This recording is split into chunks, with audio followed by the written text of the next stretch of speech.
Well, joining me now is the chairman of the Education Select Committee, Robert Halfon MP. Robert, good to see you. You moved a 10-minute rule bill last month to redefine schools and education settings as essential infrastructure, alongside power stations, hospitals and so on. You've said nothing must stand in the way of getting the children back to school, even health and safety?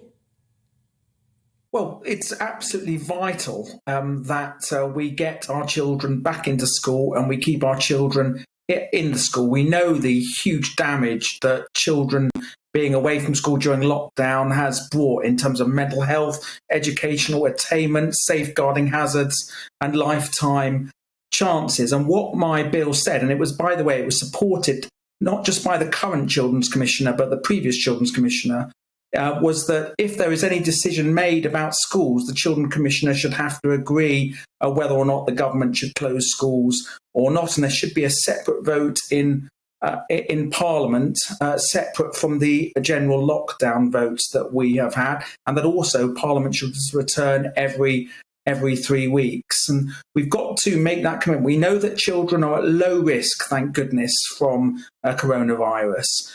We know now that most teachers, most support staff, and I should take this opportunity to thank them for all the work they've done to try and keep children learning for many months, but we know that most of them have been vaccinated. Many will have had the booster. 50% of adults have now had the booster injection.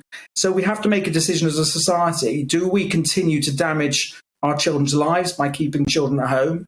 Or do we weigh up the minimal risks of COVID with the risks to children's mental health, well-being and educational lifetime chances? And that's why I've argued that for this bill and for the government to do everything possible to keep our children in school. Sure.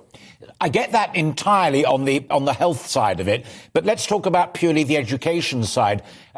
Your colleague and friend Nadim Zahawi, the Education Secretary, must have real concerns if he's issued this cri de coeur to retired teachers to come back and make up the numbers. I mean, he's clearly sufficiently worried that there simply won't be enough teachers to do the job properly.